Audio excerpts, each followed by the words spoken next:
So, welcome to the Cauldron of Curiosities, and today we have the beautiful Mab Jones. Hello. And Mab is the Queen of the Fairies, if you didn't already know this, and she brings dreams to men. So I think she's quite a woman to be envious of. Tell us about yourself, Mab. Hello. About myself. Well, Mab isn't my real name. It's my chosen name because I'm a poet. And I decided to change my name because my birth name is the female version of a male name and lacks imagination. So Mab, as you said, is Queen of the Fairies, and there's a Percy Shelley poem called Queen Mab. And I feel a kind of affinity with this sort of figure, bringing dreams and imagination to people. And I think that is the work of a poet, and I am a poet myself. And that's basically what I do. Words. And because we met on a very particular sort of course, magic. Very interesting. The magic of words. And I'm not sure what else to say at this point. Magic and words. That's what I like to do. I live in Wales, should say that. I live in South Wales, near the capital of Cardiff. I live in Penarth now, which is overlooking the sea and is very well to do. And do you have a website? I do. It's mabjones.co.uk. I did own mabjones.com, but a domain name provider, when I didn't renew the name quickly when I was ill, took the domain name. I think they just bought it up and now they want me to pay them lots of money to buy it back. So don't go there. Please go to mabjones.co.uk. Okay, so that's www.mabjones.co.uk. Fantastic.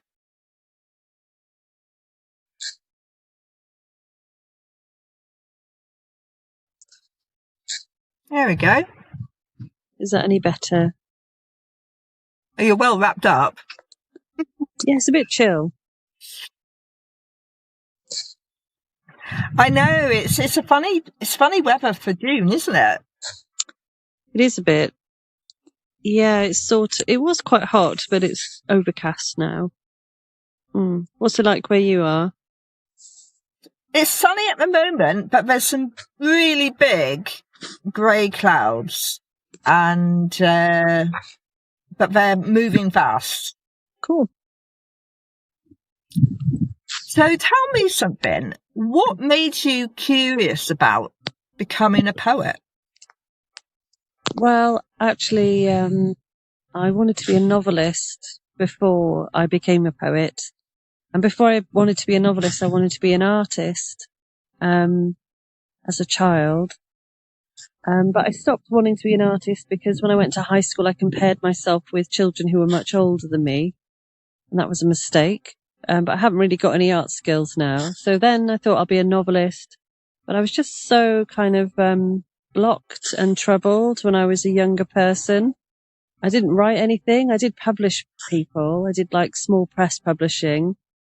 But when I was about 30, I had a lot of therapy and I studied Reiki and different things. And I just started writing funny little poems. And for a number of years, I was a kind of comic poet.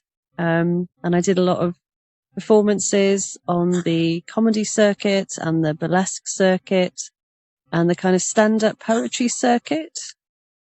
But then I stopped doing that because I didn't like repeating myself constantly. And in 2015, I declared myself a poet proper. And so that's kind of what I am now. But my last book was prose. So it wasn't poetry at all. And it was about wetlands. But that's how I became a poet, because I couldn't write longer things, essentially. Poems are short. You can dash one off in about 10 minutes. No, I know what you mean. And sometimes when you clear a spiritual block, that can actually help you write. It sort of clears a pathway and allows new information to come in. Yeah. Well, the problem for me, or the challenge, was childhood trauma. So that required a lot of clearing, and I think I've only just really managed that, and I'm 47 years old. It did take quite a long time to sort that out. Poetry was part of the path. It was healing. Mm-hmm. It was therapeutic. It was my soul speaking. It was emotion, my emotions kind of finding an outlet. So yeah, poetry has been really important to me, but I think trauma, that probably led me to poetry, and it probably led me to magic as well. What I'm calling magic. I like the word magic. Makes me think a little bit of Paul Daniels and Debbie McGee. What's wrong with that? I liked them. I loved Whizbit. I loved magical things as a child, Dungeons and Dragons and fantasy books and sci-fi. Yeah, but now I'm into what I'll call real magic, the magic of this world. Beautiful, isn't it? I think finding the magic in every day is something that gives us all hope, and it's all around us, isn't it? When we look at nature's magic and how we connect with it, we create our own magic.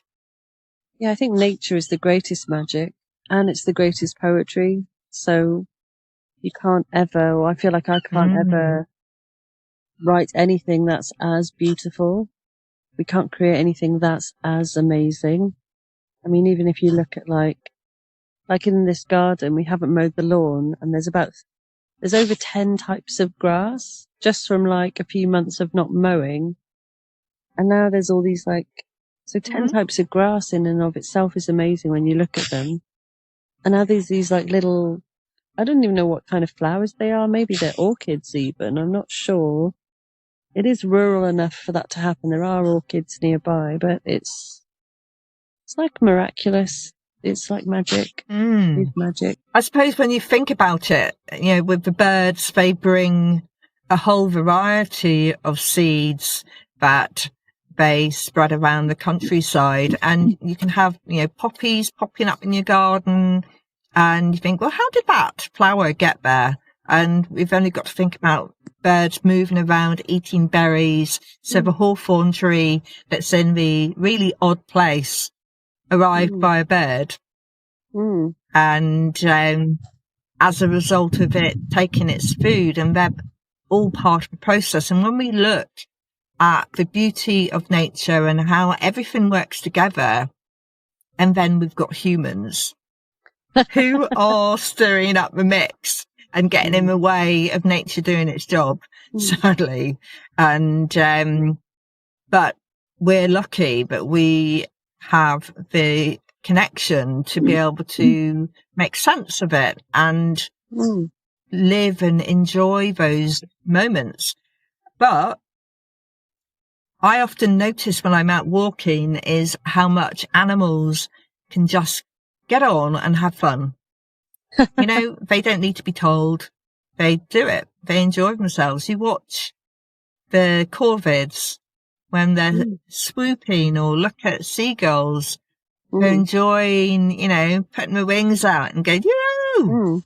Woohoo! You can just imagine them falling out as they soar down over the waves, and they're racing each other.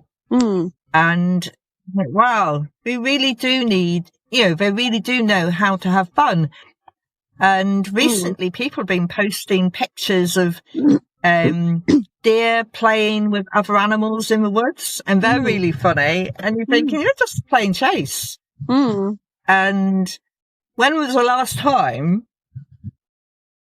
you behaved like a child? When did you last behave like a child?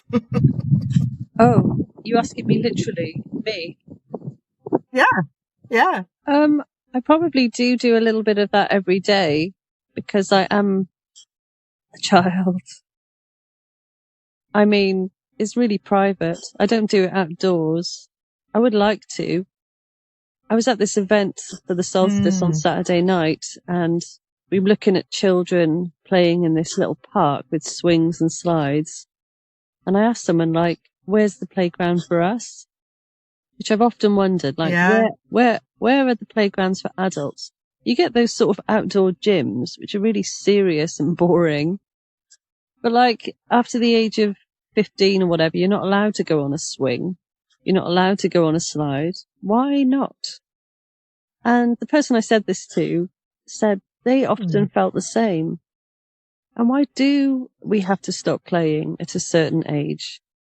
And if you don't, then you can't go to a playground, but you've got to sort of invent it for yourself. But maybe it is a private thing.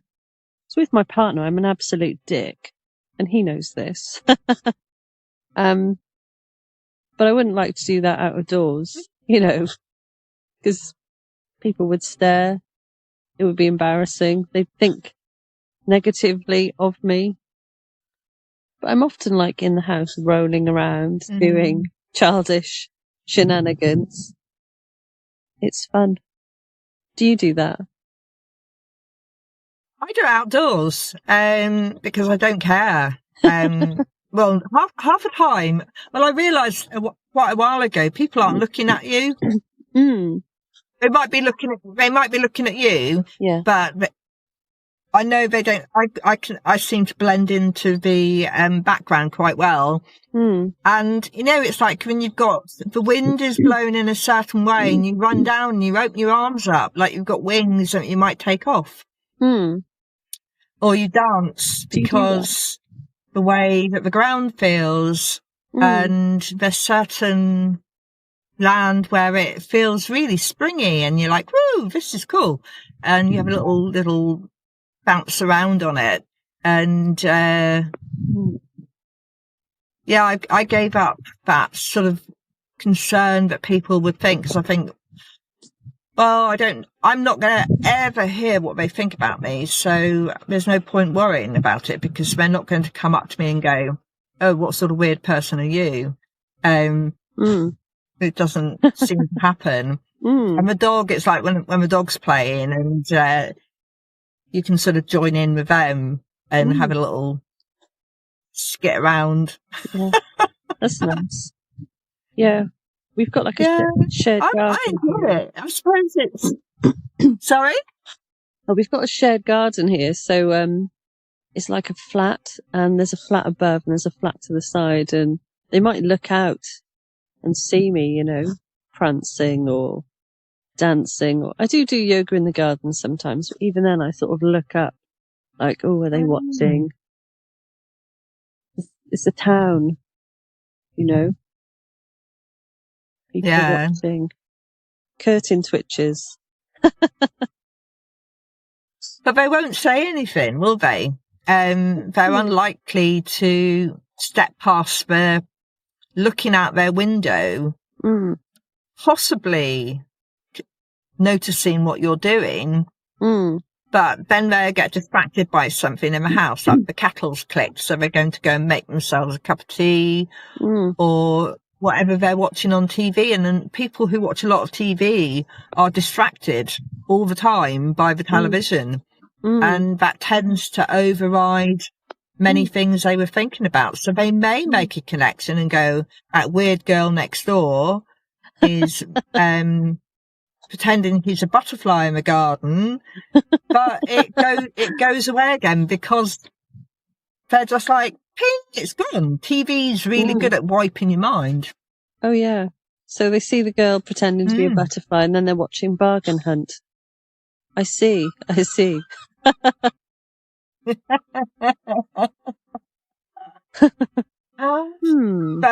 yeah, I suppose it's allowing yourself the freedom of being who you really want to be, and realizing that there's some people who it's important, isn't it? You believe it's important what they think, but then there's others. You think, actually, I don't care what you think. So why am I worried about what you might be thinking? Why am I making excuses? And why am I even thinking for you? Because we do that when we get a bit of anxiety or anxious about something. we're really good at creating a monologue that sits in someone else's head. And yet, if we said to that person, oh, I saw you driving along behind me and I had this story that you were doing X, X, X, X, and they're looking at you and going, are you some sort of nutter? Because they weren't thinking about us. They're probably listening to the radio or thinking, ping, I've had a text message come through. And the only reason people think about the person in front is if they do what I do, which is where I'm driving along relatively slowly and I'm making them slow down. Or go to the speed limit. Yeah, because the van's a little bit on the slow side. Oh, is it? Oh, yeah. Yeah, I guess you're right. People don't really. They're in their own worlds, aren't they? Most of the time. I've noticed that. I was in London the other week and there was a woman, I thought she was sort of staring at me. And I have over the years realised people are hardly ever actually staring. They're just in a dream. But I was like, oh, do I know her? So I asked her, like, oh, do I know you? Sometimes you do. But no, she was just really tired and she just travelled from like Vienna.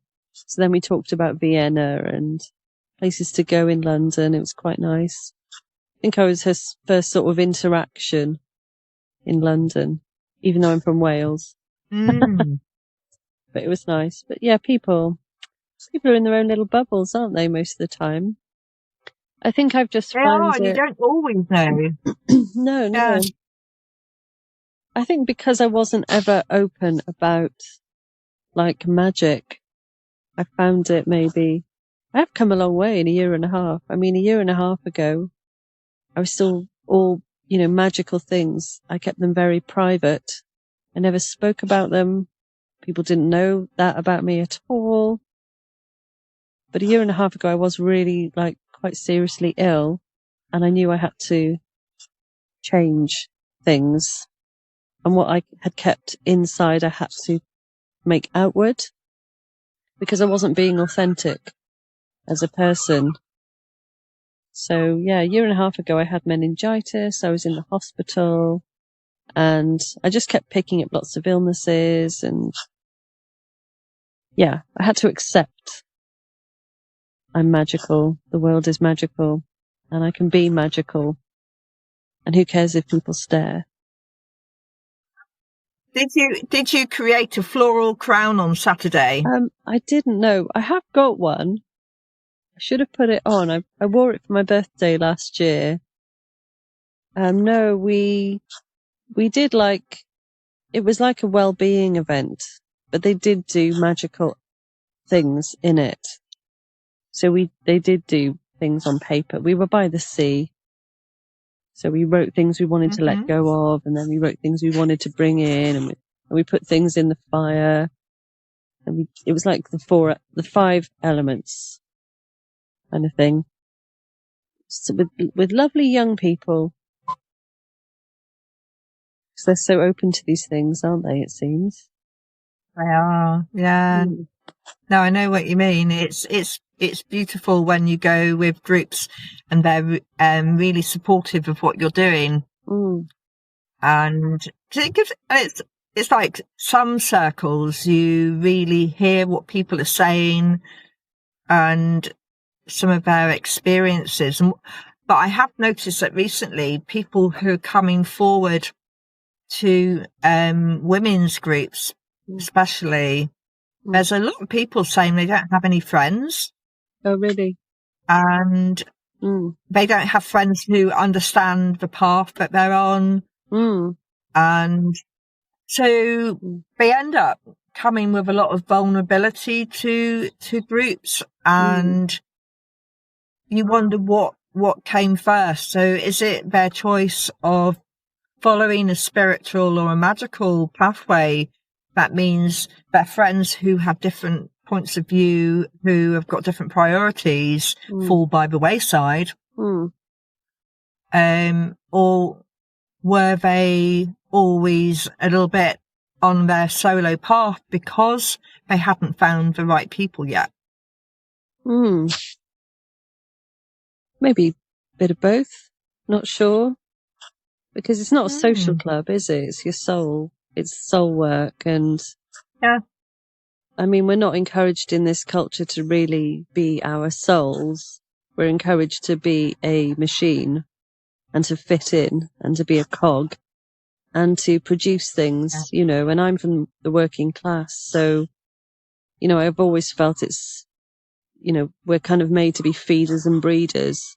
That's what we do. We consume, and then we like create the next generation of consumers, and that's it. Yeah. So I wasn't brought up in any religion. I wasn't really brought up to think there was a soul. I mean, everyone in my family is quite psychic, so there was that.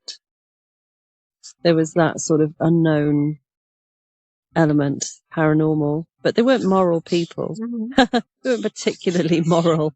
So I always thought being moral was more important, personally. Yeah. And what is the soul? The soul is, it's not a set of morals, but it is pure, you know, and when you connect to your own soul, you realise everyone else has got a soul. And then eventually, or I realised, no, it's not everyone's got a soul. It's that we've all got the soul. There is only one soul. We're all the same. And then you realise if you hurt another, you're hurting yourself. If you remember a lot of past life traumas, you know, which I have, that was my main work in this lifetime, sorting out past life and this life traumas. Then you realise you hurt someone, you do get it back. You do hurt someone, you know, you hurt yourself, really. Yeah. How did I get onto that? Not sure. I don't know. Drink some coffee. There's ants going in my coffee. I was talking about the soul. Oh no. Yeah, that's buggers. Caffeine. So if you could practice some of the magical stuff with the ants, because they're really good at listening if you are respectful. Oh, really? So if you ask the ants and just let them know that you'd appreciate it if they left your coffee alone. Ah, yeah, okay. But it is with ants, if you know, it's, you can communicate with them and they will choose to go elsewhere if you're respectful with your language with them. There was a guy that he wrote about this. It's like a meaning of life type of book, but it's really small. And I can't remember his name, but I read it years and years ago. And he talks about the value of life, and some of it's quite got a Buddhist type theme to it. But one of the things that he looks at is about being respectful to all living things. And if we have respect for all living things, then we're a little bit closer to communicating with them and acknowledging their gift. Yeah. That their life is just as important as ours. It changes how we interact and how we interact with the earth and other people. And it can be quite hard, especially if you come across something that's hostile or someone that's hostile. We can often reflect back what we're receiving, and that can be a bit of a challenge in itself, can't it, on how we do that. But with the ants, a lot of people see ants coming into their kitchen, so they put poison down or they kill them with boiling water. Whereas after I read this book, I just went and spoke to them and I said, I appreciate that you've come in for a reason. I said, but please could you leave the kitchen? I said, because I like to try and keep it clean, because it's where I prepare my food. And hadn't sort of said why I didn't want them in the kitchen, and walked away and left them to it. And they went. They left. And then my boyfriend a few years ago, I actually had a boyfriend, believe it or not. And his mother said she is having a problem with the ants. And she sort of swings into spirituality and magic. And I said to her about this book, it's called A Kinship with All Life, is actually the name of it. And I said, try this. And she said, okay. And she contacted me and she goes, it worked. She said it really worked. I asked them to go and they moved on. And because why kill them? They do a really good job. They've got a job. They've got a better job on this universe than we have. They do more for the planet than we do. And yet we think it's okay to kill them. Yeah. But then it's all about mindset, isn't it? And some people believe, it's like the spiders, but they've got more right to be here than a spider does. Yeah. I mean, we haven't been taught the truth. I mean, the truth then is that we can talk to nature because we are part of nature and it's a conversation. And I'd love to read that book. I was reading a book recently. It was called Co-Creating with Nature.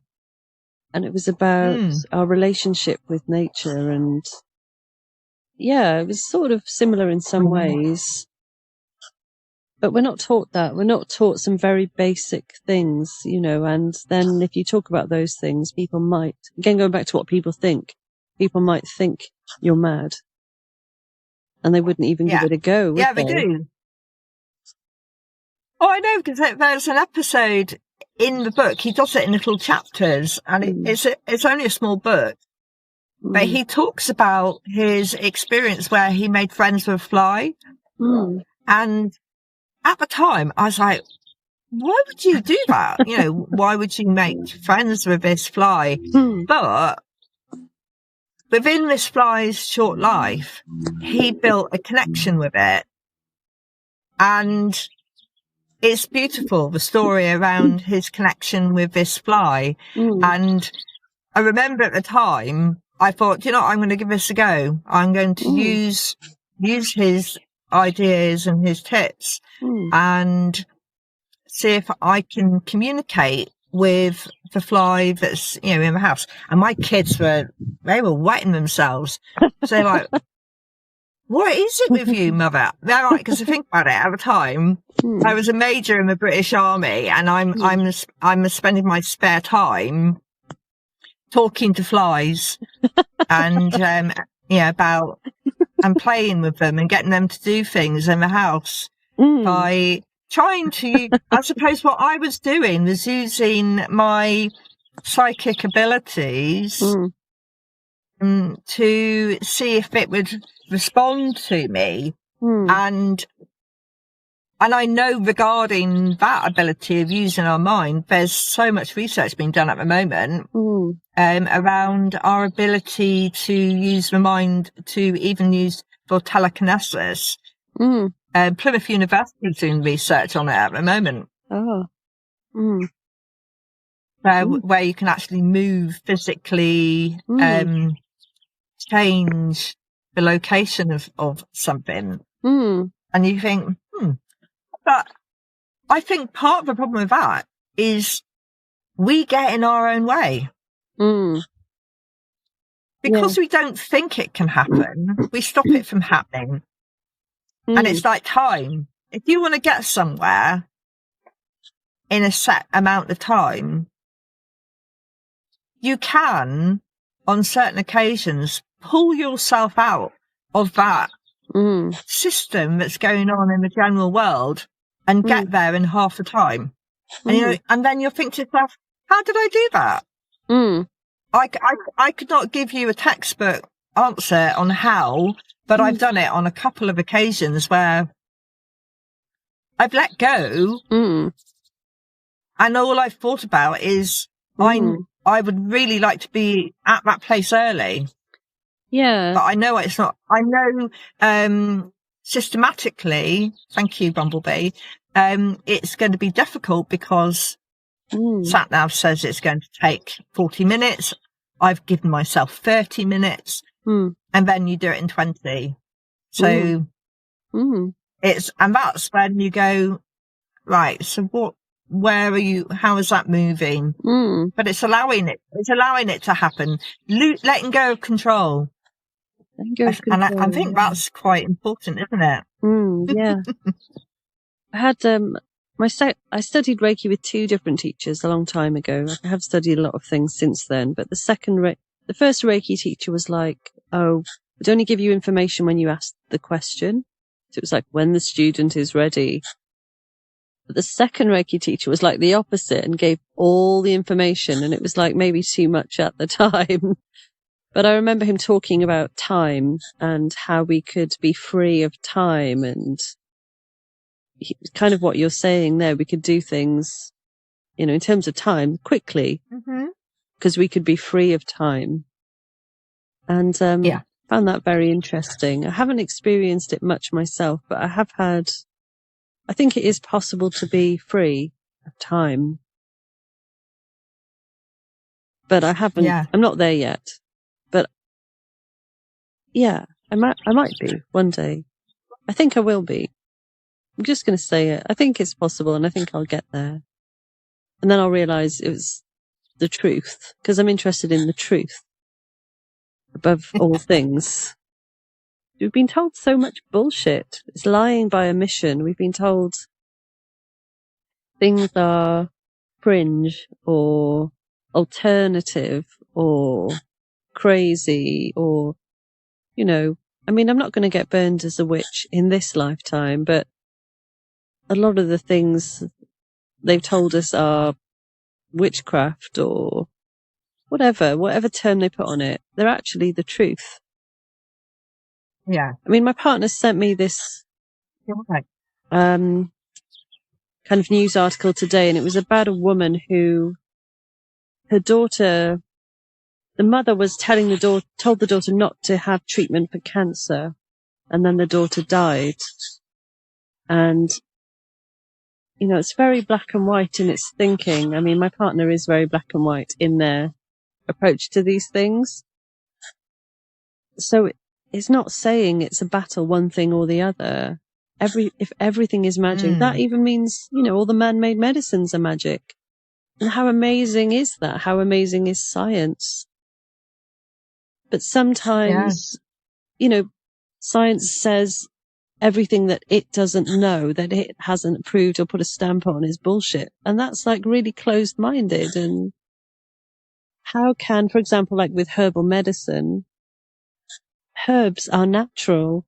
Why are they inferior to something man-made? That doesn't make any logical sense. It's really strange. Why do you think? Well, I know why. Money. We live in this capitalist, consumerist world. But the logic is, part of the truth is logic. And actually that's what I followed since I was a child. When I was a child, I was like, we don't talk about God or death. 2 like huge mysteries. Very interesting. Why don't we look at them? And then I looked at them and I found that other people had looked at them. Some of those people were mystics. Some of those people were fanatics.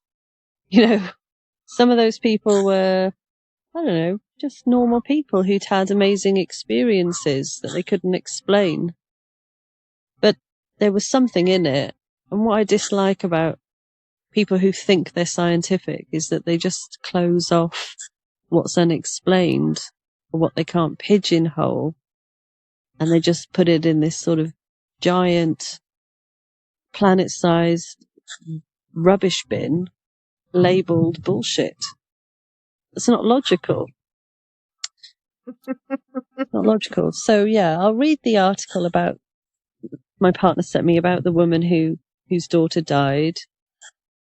And it does seem like there was a lot going on there. It seemed like there was a lot of control and certain, bad parenting, really, codependent and different things. But that doesn't mean I'm going to stop using tuning forks or meditating or saying I've got a soul, because I have, and you have too.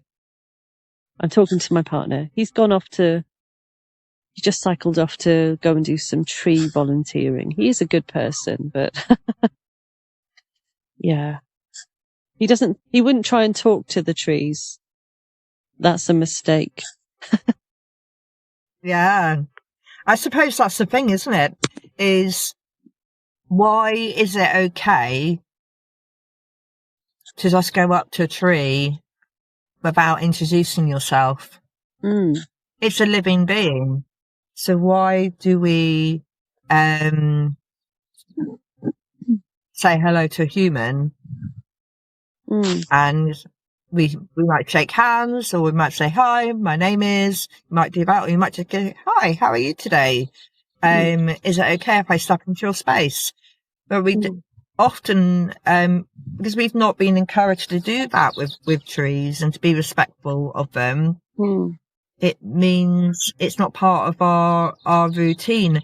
And one of the things you often hear people say is when you go into the woods or doing anything with plants is just to say hi. And is that okay for me to come into your area? Can I touch you? And they will answer you. Some don't want you to touch them. I certainly got a big fuck off from bluebells once. I was like, okay, fine, I won't come anywhere near you. Right. Well, fair enough, because if you step on a bluebell, it can't ever grow back, can it? And you see people walking on them and got their dogs there, and you're like, yeah, it looks really pretty. What a lovely Instagram moment you're having, but you are destroying like a rare species. You're killing it. Yeah. Yeah, they're pretty shocking, really, aren't they? Yeah. And then, and that's part of the problem, isn't it? When you look out, and so when we're thinking, you know, what the magical bits that we can do each day, it's like I always, one of my offerings is I either do birdseed, I leave birdseed, or I collect plastic litter and I will gather that. And that's my regular way of exchange, or just leaving something that's beneficial to the earth. Is going, well, I'll just remove these bits that other people have left. And trying to encourage other people to, not leave their plastic there in the first place. And if they do, and people do forget, but maybe if they see it, to pick it up rather than just walk past it or walk over it. Carry a couple of dog poo bags in your pocket to pick up plastic. If you don't like touching other people's waste, you don't have to touch it. There are ways around it, but yeah, it's bizarre. I've been to some really beautiful places, and I remember once I came across this gorgeous tree, but it had a hollow in it. And it's quite interesting when you look inside, because you do see all sorts of things normally. I've seen some of those geocaching things inside, hollows of trees and all sorts. Unfortunately, on this occasion, somebody had decided to deposit their dog poo bag inside the tree. Oh no, God. What? Why would you do that? And there's a walk that I go on regularly, and it's the same person, because they leave a particular colour dog poo bag, and they did it more than once on this particular tree, and they tucked it between its branches. And trees will eventually grow around the man-made objects that are left in them. I've seen a tree growing, it's got barbed wire fence embedded in it, where it grows around that. So they work around us, but it really doesn't need to have dog poo and plastic as part of its makeup. It's horrible. And you're like, I do understand how annoying it is when you're out for a walk, because I have somebody not too far away from me. Bumble. Literally, you've got past that last dog poo bin, where it's far enough that you don't want to go back to it, and he will crap. I mean, oh, great. And now I've got to carry this for miles. Yeah. So I can see why people might go, oh, I don't want to carry that for the next 10 miles. Mm. And so they put it down and they think to themselves, oh, I will get it later. Well, actually, what you bet, and I know people won't agree with this, I think, don't put it in a plastic bag then. Leave the dog poo where he crapped and pick it up on your way back with the plastic bag. At least then it's got half a chance of breaking down. Yeah. And then if you forget about it, it's less damage than leaving something that's not going to biodegrade for hundreds of years. Yeah. But going back to the magical bit, yeah, so doing all of those things, I suppose it's part of that respectful communication and going, what is it you need from me when you're talking? And sometimes when we do magic, we might have to offer an activity or something that we do in exchange for what we're seeking. And one thing I learned is be really specific about what it is you're offering and put a end date on it. So don't go, oh, I'm going to do this. Because if you do, you're going to be doing it for the rest of your life. Okay. And, just learn from my mistakes. Yeah. And, because if you, one of the things I found was committing myself to, an activity. If I don't do it, I get a reminder. I get nudged all the time going, that time you did that, isn't it? You've not done it recently. You're like, oh, so yeah, put an expiry date on and say, I will do it 10 times. Okay. That's really good to know. Thank you. When you're in negotiation, well, it's all negotiation, isn't it? So, when you're negotiating and you say, right, I'll do 3, and they go, no, I want 5. Now I want you to write 5 poems in exchange. Well, they could just be like haikus, very short. Yeah. Don't specify. And do you find haiku easy to do? No. How easy do you find haiku? I didn't write haiku for a lot of years because I felt that they were like the pinnacle of poetry forms. So I didn't write them for a long. I mean, I lived in Japan when I was in my early 20s, and I just think haiku coming from Japan, they're just perfection. It's all about Zen, isn't it? And being in the now and like a snapshot. They can be so perfect, so affecting. So I found them really hard to write before, but now I do find them easier. Yes. So what is it when you're writing haiku? What are you trying to achieve? Well, I have written a book of haiku. It's called 111 Haiku for Lockdown. And with that, it was kind of a diary. And I wrote them all within 24 hours. And it was just kind of snapshots of the day. And they're kind of modern haiku. So they didn't follow any particular rules. They didn't even follow like the 5-7-5 syllabic structure. Because we don't have to in English, I believe. Because in Japanese, the kanji that they write them in, the ideograms they're so much more complex. They've got so many more associations. We can't write the same richness of poem if we keep to the same syllabic count.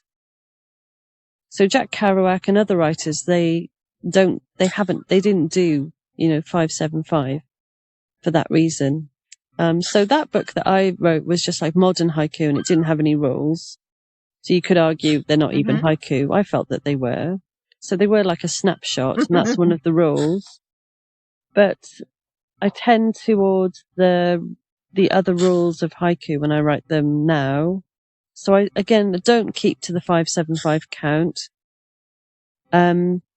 But I do include like Kigo, which is nature words to show the season. Mm-hmm.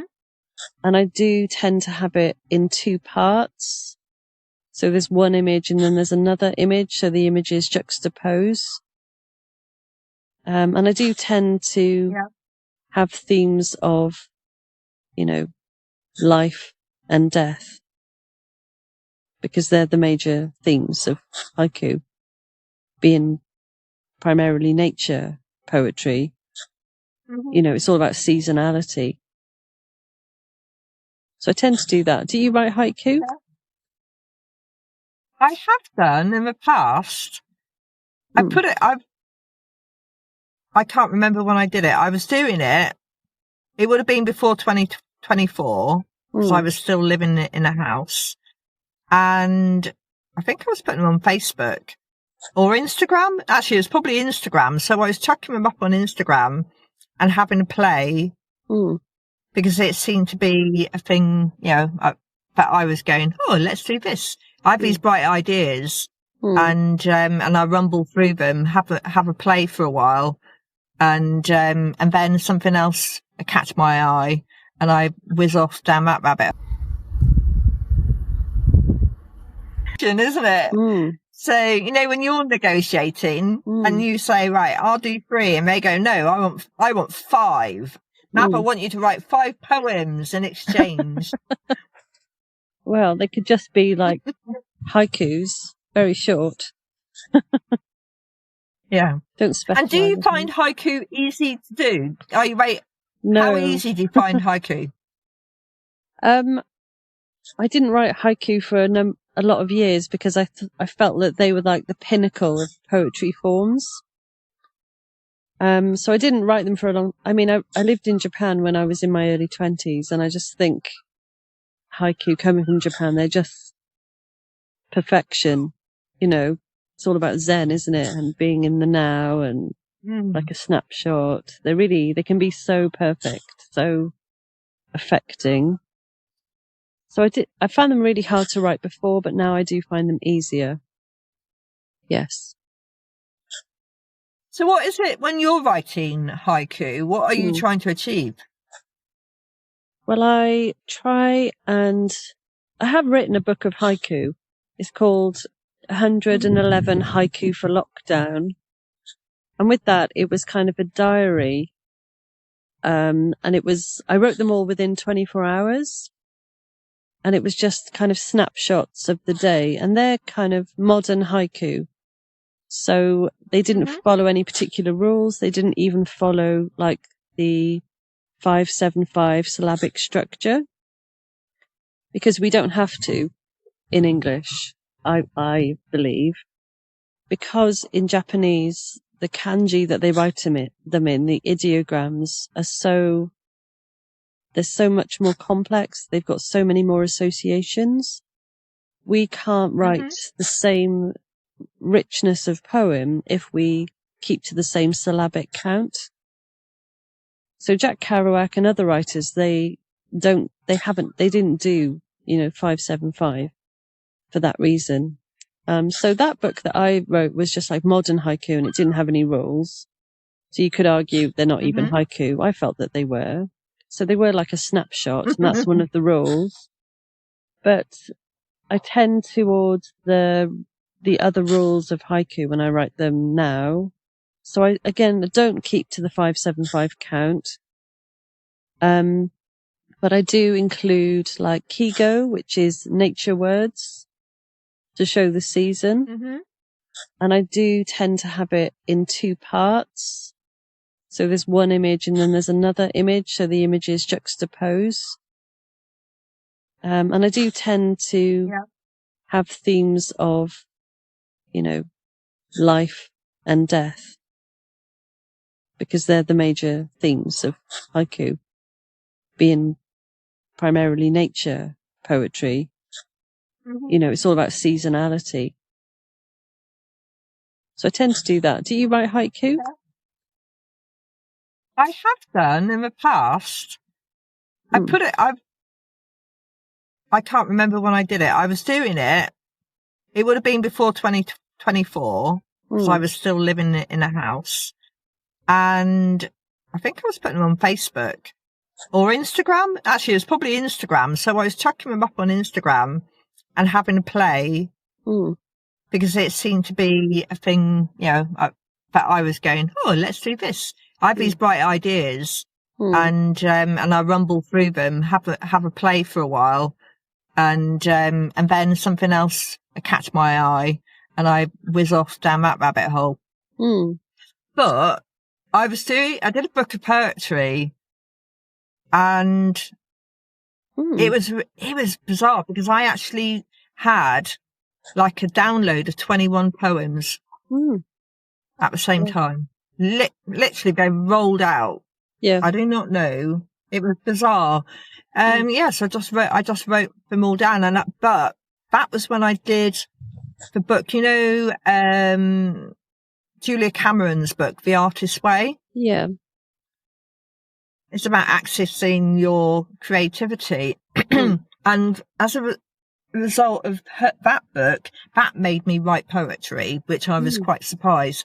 And you write poems when you are, even within your journaling, once you do the 3 morning pages style, if you go back through your pages, you will see that you naturally write poems.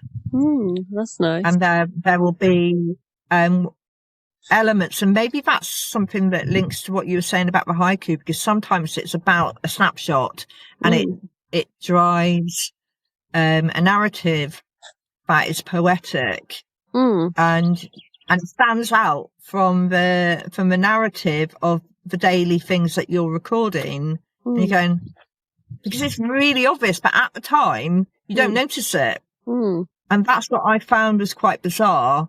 So I had to go back. I had to review my journal writing and go, oh, look, when did I do that? I don't even remember writing it. So the subconscious has a capacity to write poetry, and we just need to get out of its way.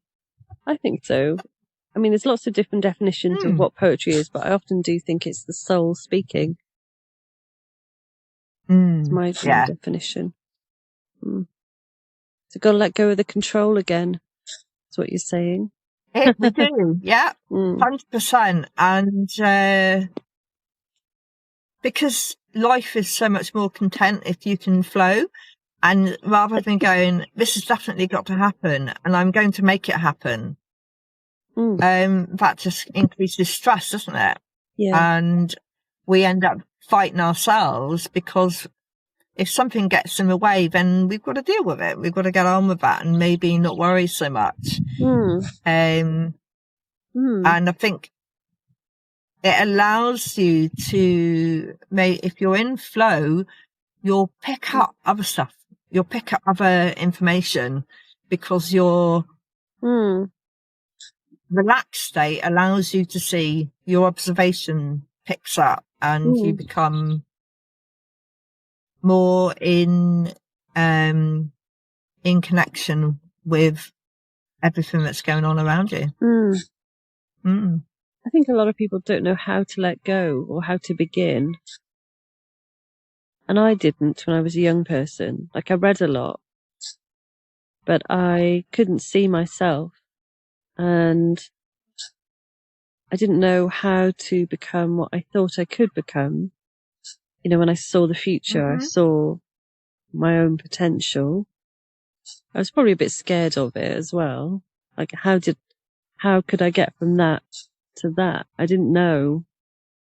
I think people just don't know. And I think the information then is kept from them. And I think meditation was really important for me, just going in to myself. Yeah. People aren't encouraged to do that. We're back to watching Bargain Hunt again, aren't we? People are distracted. We are. I found, Well, we don't, I suppose.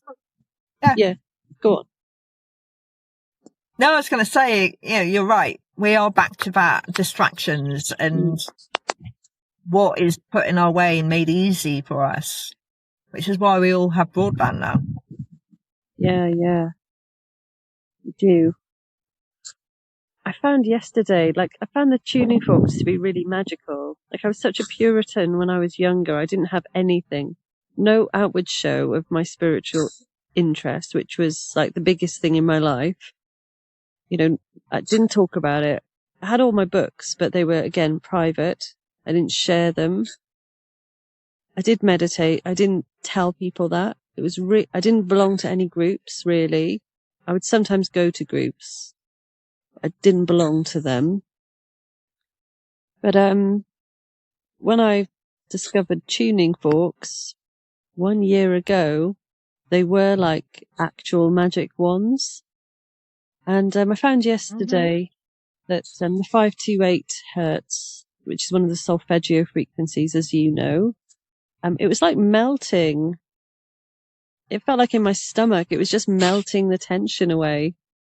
It was just melting. And then if you've got something like that can just literally melt tension, it's much easier to let go of control and outcome and, worry about the future, worry about the past. And really the fork was doing that. Was I letting it happen? I guess. But, meditation is fantastic. It's been key. And then healing. And I've always found them to be the same thing. Meditation and healing, they're always the same for me.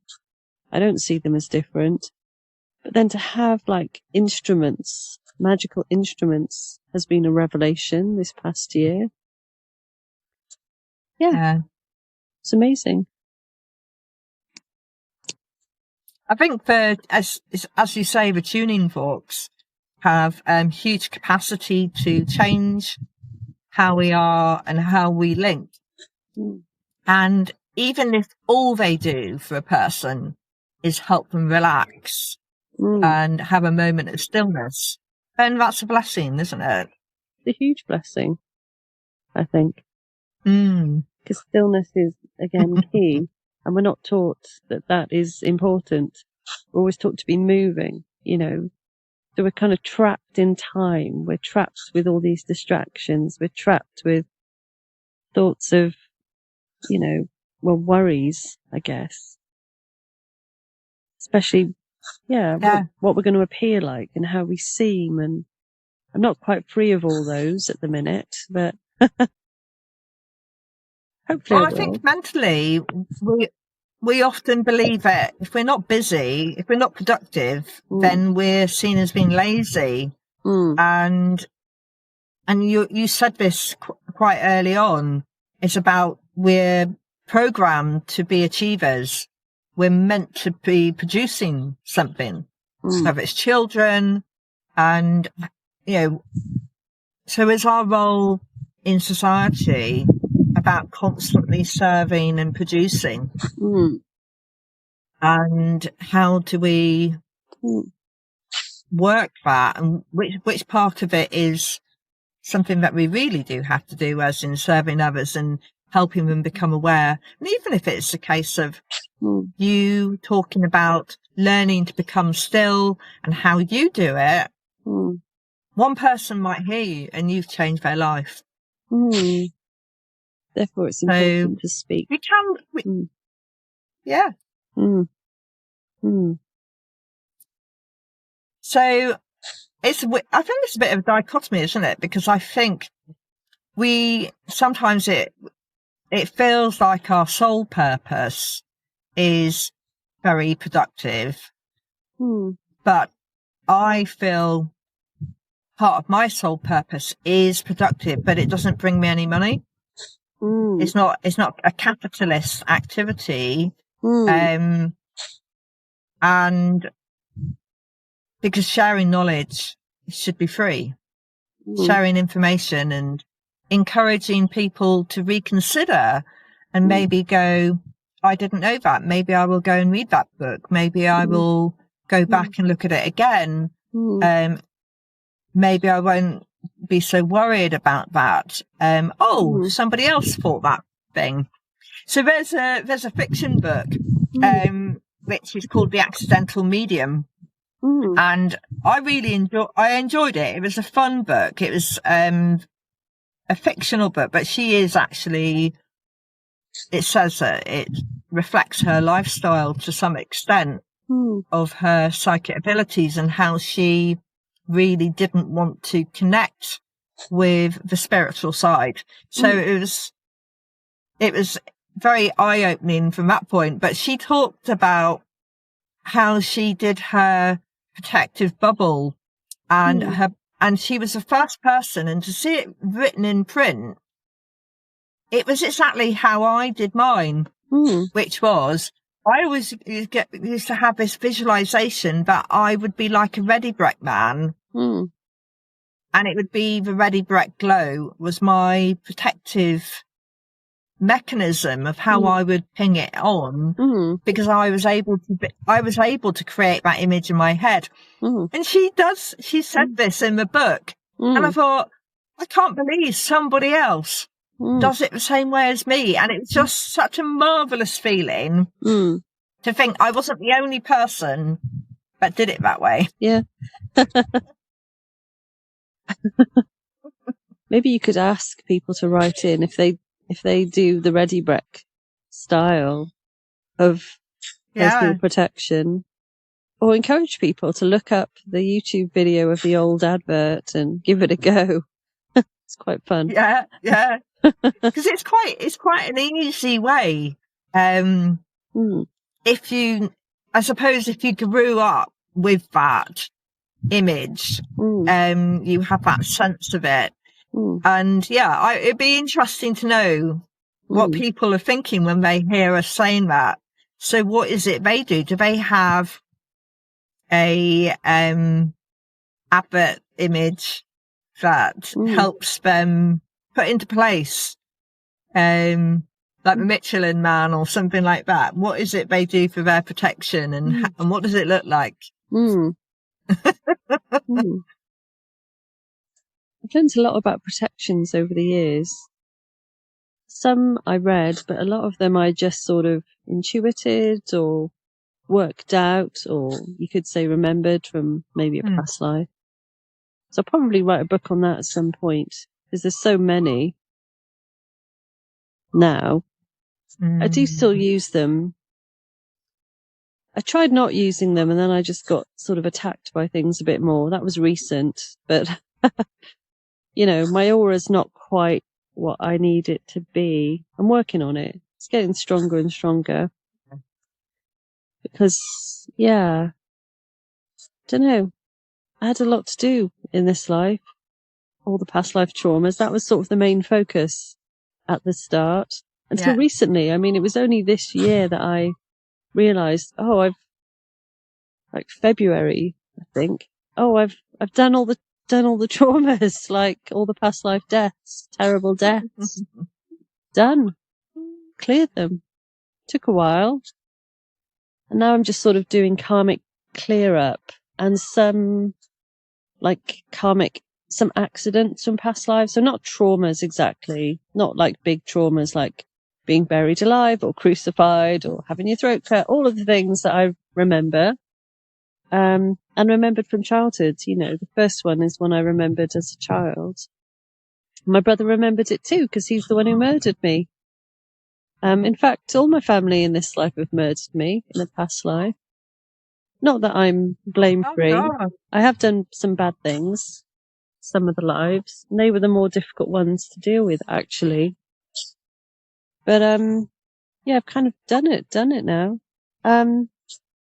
So now it's just like I'm meeting people where there's some cleanup to do. So relationships to clear. And the odd, accidents, like physical accidents. So the other night, I saw a line on my index finger, like it was in the skin. Because all these things have been in my actual physical body. Like they really forced me to look at them. There was a line on this finger at night, and it was really, it was really deep. I was like, have I cut myself somehow? Like what's happened? And I could see my finger being cut off. I was like, what's happening? And then the next morning it was gone. It was really weird. I mean, I don't like saying things are weird. It wasn't weird. It was part of the karmic clearing that I've been doing all this life. But, you know, the big stuff's done now. That's good. Yeah. I can have fun, apparently. I'm not sure what that even looks like. I am really giving it a go. Really trying. When you've been doing that for 47 years, like, you know, what does fun look like? So, back to the play parks for adults. I need to create one in the garden. You should. Yeah, do the things that you enjoy. Yeah. Yeah. I mean, it's quite freeing, isn't it? To go, I can do what I want. I can do what I want. You know, as in, you know, do no harm to others, but you can be who you want to be. If you want to do a forward roll on the grass, then you can do that. Yeah. I mean, I always felt like I had something to do, and I came to the conclusion over time that the thing I have to do is to be myself. And maybe that's what everyone has to do. Just got to be totally ourselves, whatever that looks like. Yeah. You know, when I think you are right. Yeah. That's it. But then to get to be yourself, you might have to do a bit of, in quotation marks, work. A little bit of work. And the work is always the same work. It's always like finding out who you are. Really. Yeah. Well. And that's it. And you might not like yourself. You might not like yourself, but I had, my second Reiki teacher, I will mention his name, Robert Light, really great person, very magic. He said, because when I was younger, I did hate myself. And he said, well, you can go from self-hate to self-dislike to self-acceptance to self-like to self-love. You can kind of do it in stages. And that was really useful. So I think sometimes having a staged approach, because people think with spiritual things, it's got to be like a pill, like you can do it in an instant, like you can be enlightened in an instant. Maybe it's, you know, it's about showing people that it can be in stages, from dark to light, from not knowing to knowing, or however you perceive the journey of enlightenment, ascension, whatever you want to call it. Knowing yourself is what I would probably say. Yeah, I think it can be quite difficult, can't it? Because it can appear that some people will almost go, oh, there was a moment that I suddenly became one thing when I was the other.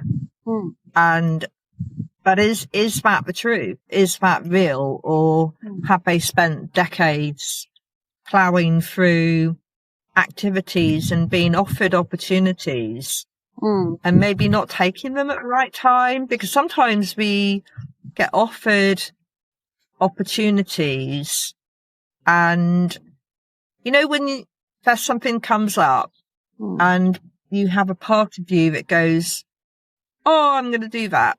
Well, I've had something, part of my learning journey recently has been not to volunteer for things. And I'm not allowed, it's really weird because I get a very strong message. I'm not to offer to help someone because that's not my job. Because I've done it for the last 60 years. If somebody's been struggling, I would always go, is there anything I can do to help with that?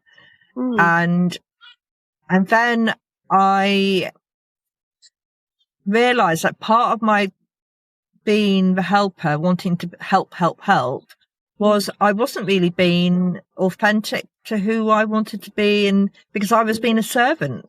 And it's not my job to be someone else's slave. And because when I did some past life regression, I was always a servant. I was always serving someone else. And that seems to be something that I'm not needing to do anymore. I've served my country. I've served it, well, in double ways as a nurse and being in the armed forces. But did it bring me, was I always seeing who I really was? I wasn't, because you change yourself to try and fit in. And it took me a long time to realise that I was just naturally that particular way, but people couldn't accept me for being a person who, if there was a job needed doing, I'd say, come on, let's do the work and you can chat later. So you can imagine how popular I was. So, and I think that's something to be mindful of, but you never really know why you don't quite feel comfortable. But I always had this sense women were dangerous. But do you remember the past life where they hurt you? No, I don't. I've not had that exploration. The ones I've had have been much more cryptic. But it takes time. And as you said, there's no pill. There's no quick fix. You just you do have to do the work. And that is really annoying if you feel you're at the beginning of your journey, to have somebody tell you, you've got to do the work. This is not going to happen. That can be incredibly, it can be off-putting. You can make you think, oh, I can't be asked. I don't want to do it. It can be off-putting, although in my experience, the people who feel they're at the beginning and not really at the beginning, they'll probably have like past life experience that will come to the fore at some point. People who think they're masters are usually total beginners, in my experience. You know. So if you've got like that sense you're a beginner, that's actually such a good thing. I think that's a really healthy thing. And it's nice to be learning new things, what seem like new things, you know, and maybe some will come more easily, and maybe for whatever reason, maybe that is past life or whatever. But it's nice to have that kind of beginner's mind, I think. It's nice, it's fresh, keeps things fresh. Yes, the ones who think that they're absolute, you know, gurus and masters and all those that I'm a bit wary of, and they're usually such young souls. Yeah, I suppose if you think about it, if you put into mind the Library of Alexandria, all those scrolls, no, there can't be one person who can remember everything that's in them. And you're constantly need to be able to find where the index is. And once you've found the index of going, okay, I know how to get to that index. You can then say, right, now I can start finding the other bits of information, and maybe I've got some opportunities. And then you open your ears and you sometimes get offered opportunities for you to get more information. And then I suppose one thing that I read that sort of freaks me out a little bit is when, you know, when something comes up and you go, shit, did I miss my chance? Did I miss it? Did I miss the boat? And that fear of missing the boat is quite strong. But I don't think, maybe I'm just being ever hopeful. I do think we get offered multiple opportunities to develop. And so if we're not ready, if we're not open to that lesson, then we might go back a little bit, but then we'll get given a different lesson that might draw us in a different way and appeal to our sense of readiness. And maybe we do get offered like a walk drive moment where we get given the opportunity to try something. And that part of us that go, nope, can't do it. And the universe is going, you could do this. You'd be really good at it. And you're like, nope, not happening. I'm not comfortable with it. Yeah. And so we avoid the opportunity to test ourselves in maybe an unusual situation. So, and I'm quite good at making excuses for not doing things in groups of women. Yeah. Well, I mean, there's no right or wrong with these things. Yeah. I did have a couple of like those warp drive moments in my life. One as a child, multiple as a child. Maybe all children do, I don't know. I just felt like I often had the urge to like lie down on the ground when I was a child in like a public arena, like in school assembly. And I felt that if I lay down and just like gave up, I'd be lifted off the earth and everything would change. I never did it. I wasn't brave because I worried what people thought. You may have noticed that. It's sort of a theme with me. And then when I was in my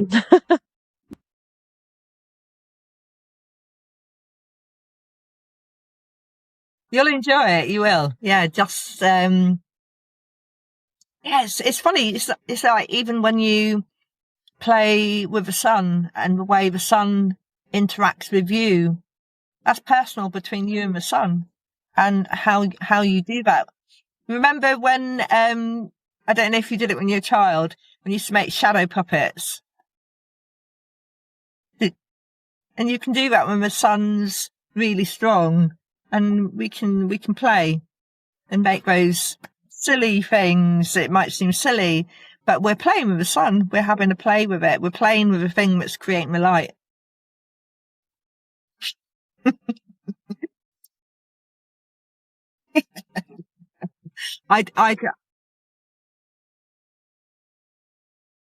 It is. Yeah. I think it's the playing bit that's probably the bit that's got the loveliness to it. And yeah, it's like today, while I've been talking to you, I've had several hoverflies have come in to see what we're up to. And we've had a bumblebee came in, did a whiz round and went off again. But I love how nature just goes, so what are you up to? Let me have a little nosy. And, yeah, the curiosity of life is all around us and makes me think, yes, that's why I'm curious too. Well,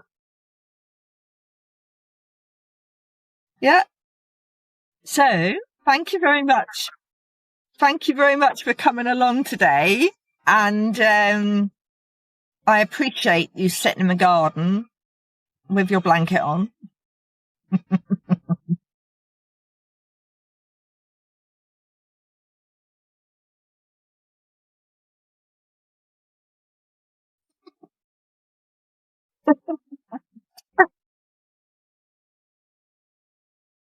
course, anytime. You know how to get hold of me, and we're zooming tonight, aren't we?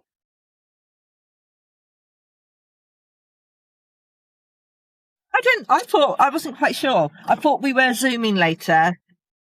Yeah, you might find there'll be some people lurking. Yeah, they might turn up. um, yeah, but anyway, I'm going to be heading up Wales way soon, so I'll be going, Mab, get your eyeliner on. We're gonna go and play. You want to? Well, we used to do that, didn't we, when we were kids? Do you want to come out to play? And you'd go off, use your imagination and wander off in the woods, and that's part of the childhood. And we need to do that. Come out and play. Let's just go and see what happens. Yeah. Oh.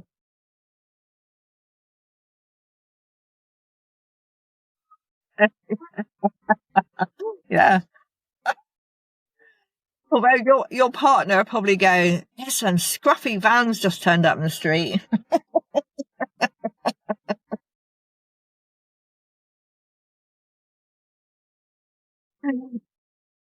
Yeah. Oh, lovely. Right. I will let you go, and thank you very much for coming on. And just as a quick reminder, if you want to find Mab, she's on the .co.uk. So that's www.mabjones.co.uk. Poet and magician. And new to play. All right, lovely. I would like to thank Mab Jones for joining me on the Cauldron of Curiosities. Unfortunately, Riverside FM decided to stop recording Mab's part of the conversation, and I have a significant amount of video footage of me nodding my head as Mab was explaining some of her experiences with meeting some of the opportunities that the universe might offer. If you would like to ask any questions, you can find Mab at www.mabjones.co.uk, or you can always ask me on info@thedandelion.moon.co.uk, or comment. And don't forget that both Mab and I would be really interested to know what you do for protection. Do you have a visual that you are able to pick up really quickly? And watch out for Mab's next book. As she said, she's going to write about protections, and I believe she's got another book in the pipeline. So there is a list of Mab's books available on her website, and they would make interesting reading. And I hope you've enjoyed this session, and I look forward to talking to you again.